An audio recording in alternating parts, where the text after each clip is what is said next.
Bonjour à toutes et à tous et bienvenue dans ce nouveau Good Morning Market.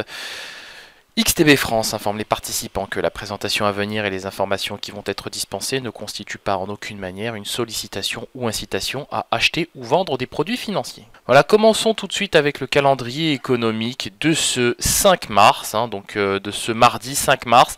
Alors aujourd'hui évidemment, batterie de statistiques économiques, salve de données macroéconomiques. Nous avons déjà pris connaissance cette nuit de l'indice PMI des services en Chine au titre du mois de février, ressorti inférieur aux attentes à 51,1, alors que le consensus anticipait 54,2. Alors plus grave, c'est bien évidemment la chute par rapport au mois de janvier, qui est elle assez significative, donc on passe de 53,6 à 51,1. Du côté de la zone euro, alors on s'intéressera à l'indice PMI des services en Italie, en France, en Allemagne, en zone euro. On aura aussi le PIB en Italie, on aura le PMI, l'indice PMI des services au Royaume-Uni, les ventes au détail, retail sales, ventes au détail en zone euro. Donc du côté de la zone euro, batterie de données macroéconomiques avant le discours de Mario Draghi, attendu, je le rappelle, jeudi 7 mars évidemment. Donc vrai focus, puisque il y a fort à parier que ces données macroéconomiques auront un impact certain sur ou une incidence certaine sur le discours de Mario Draghi. Du côté des États-Unis maintenant, alors on s'intéressera dans un premier temps au discours d'Eric Rosengren, donc membre du FOMC, membre de la Réserve fédérale américaine. On aura aussi l'indice ISM des services, donc non manufacturiers au titre du mois de février. On aura aussi d'ailleurs l'indice PMI Market, mais un peu moins suivi quand même. On s'intéressera par ailleurs aux ventes de logements neufs au titre du mois de décembre, le discours de Mark Carney, président de la Banque d'Angleterre, ou plutôt gouverneur de la Banque d'Angleterre. Et enfin, la séance s'achèvera ce soir avec les stocks hebdomadaires de pétrole. Voilà, statistiques évidemment préliminaires à celle qui sera publiée demain à 16h30 du département de l'énergie américain. Le DAX 30, voilà.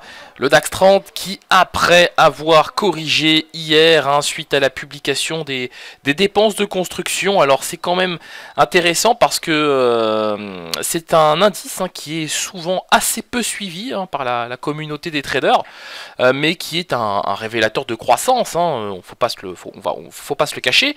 Ce qui est intéressant ici, c'est que on a assisté à une petite correction de l'indice DAX 30 après la publication de cet indice. La vraie raison, c'est surtout les prises de bénéfices. On arrivait sur des niveaux tout à fait significatifs. Je pense au niveau des 11 660 points sur le DAX 30.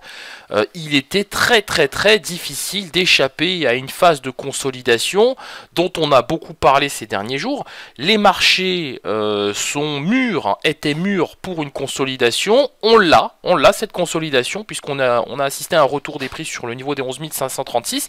Mais là, dans la mesure où les prix, voyez, fluctuent au-dessus des deux moyennes mobiles à 7 et 21 périodes, il y a vraiment peu de raisons qui devraient empêcher le DAX 30 de retrouver le niveau des 11 600 points à court terme. En cas de franchissement, plutôt 11 595 pour être précis, en cas de franchissement de ce niveau, pourquoi pas une incursion sur les 11 630, mais bon, aujourd'hui ça risque d'être un petit peu... quoique, on aura pas mal de statistiques, donc on devrait pas avoir trop de mal à les faire si on a des statistiques qui vont dans le bon sens, ou plutôt qui va dans le sens des marchés. La paire euro-dollar, voilà, la paire euro-dollar qui continue sa dégringolade, ça c'est pas une vraie surprise. On a vu hier le niveau des 1,1308 au plus bas de la séance. On voit que la baisse continue, 1,1320, 1,1320 $ pour 1 euro. Alors on ne change pas notre fusil d'épaule chez XTB, on a toujours ce biais baissier sur cette paire euro-dollar. Comment être acheteur de celle-ci au moment où la courbe des taux américaine se repentifie, où on a un assainissement de cette courbe des taux dont on a beaucoup parlé, je me souviens au mois de décembre et au début du mois de janvier. Et là, vous voyez, typiquement, on a un dollar qui se renforce, et ce, malgré les inquiétudes autour de la croissance, puisque rappelons que la baisse des dépenses de construction ont incité la Réserve fédérale d'Atlanta à revoir ses prévisions de croissance à la baisse. Donc la Réserve fédérale d'Atlanta n'anticipe plus que 0,3% de croissance au premier trimestre, sur le seul premier trimestre, et non en rythme annualisé, précisons-le. Le pétrole. Donc le pétrole, toujours pareil. Donc on a assisté à une baisse de l'activité pétrolière aux États-Unis. Donc c'est ce que nous a dit Bakerux vendredi dernier. Pour le moment, on a des prix qui se montrent tout à fait résilients, autour des 56,50, hein, donc juste en dessous.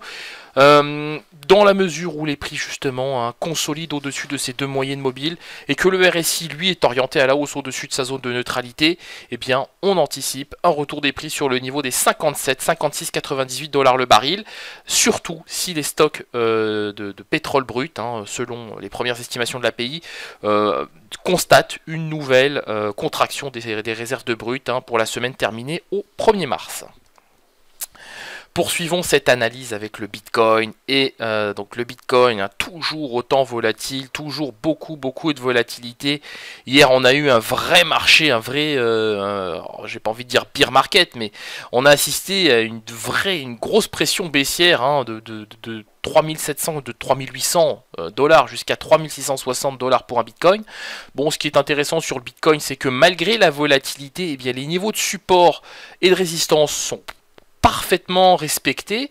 Donc là, vous voyez, on s'est bien retenu, on a bien tenu, hein, sur le niveau des 3660, une fois de plus, hein, c'était déjà le cas le 27 février dernier.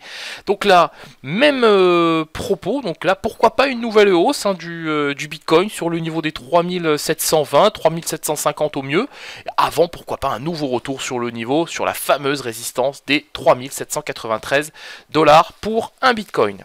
Terminons cette analyse avec l'indice S&P 500, voilà, qui nous a fait peur hier, Donc au plus bas de la séance sur l'indice, hein, rappelons-le, on a quand même vu le niveau des 2767 points sur l'indice S&P 500. Donc il y a de vraies inquiétudes évidemment autour de cette thématique de la croissance US, c'est normal. On le voit après une réforme fiscale, hein, qui a coûté 1500 milliards de dollars aux contribuables. Aux contribuables américains, puisque c'est des recettes fiscales en moins qui vont devoir au final être refacturées, hein, aux contribuables américains. Donc pour le moment ici, après un plus bas à 2767 points, et bien voilà, on a un rebond des prix, donc on est toujours dans une phase de consolidation, et la fourchette elle est clairement désignée. Alors elle est large évidemment, 3800 à 2770 points, peut-être même 2820, mais bon, ça c'est un niveau, on va dire, qui est quand même, qui reste assez exceptionnel. Préservons plutôt la fourchette 2770-2800 points sur l'indice S&P 500. Merci d'avoir suivi ce Good Morning Market, nous allons nous quitter sur cette note. On se retrouve demain pour un retour au format classique de notre analyse matinale. Au revoir.